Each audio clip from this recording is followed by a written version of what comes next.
جميعا قال رسول الله صلى الله عليه وسلم المسلم أخو المسلم أو كما قال عليه الصلاة والسلام। উপস্থিত সম্মানিত মুসলিম ভাইরা, আমরা যে উদ্দেশ্যে আজকের এই বিক্ষোভ সমাবেশ, আমরা সকলে অবগত আছি। এই ইসরায়েল নেতানিয়াহু,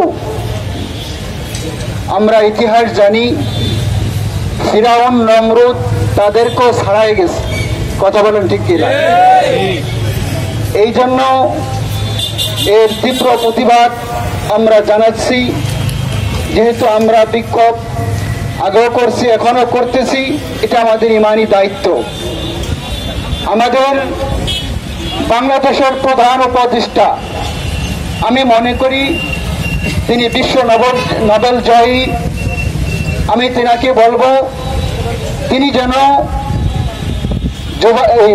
বর্তমান আমেরিকার প্রেসিডেন্ট ডোনাল্ড ট্রাম্প, নেতানিয়াহু সহ তাদের সাথে যদি যোগাযোগ করেন, যুদ্ধ বন্ধের সম্পর্ক নিয়ে তিনি যদি আলোচনা করেন, আশা করি হয়তো বা কোনো ফল শুরু হতে পারে।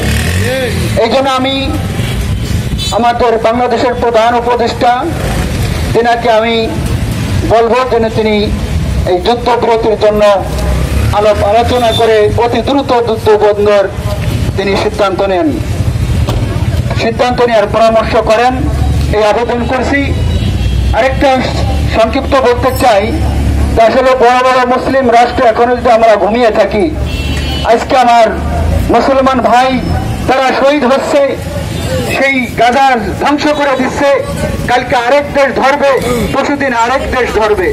এখন আমরা যদি মনে করি যে গাজাবাসী ধ্বংস হচ্ছে, আমরা তো আরাম আয়েশের সঙ্গে আছি, আরামের সঙ্গে ঘুমাইতেছি, তাহলে এটা কখনো আমাদের জন্য সমীচীন হবে না। আজকে তারা ধ্বংস হচ্ছে, শহীদ হচ্ছে, কালকে আমরাও শেষ হব। এই জন্য ভাই, আমি ছোট্ট একটা কথা বলি, মামা ভাগ্নে একসঙ্গে গেছে ডাঙ্গায়, এখন মারামারি লাগছে।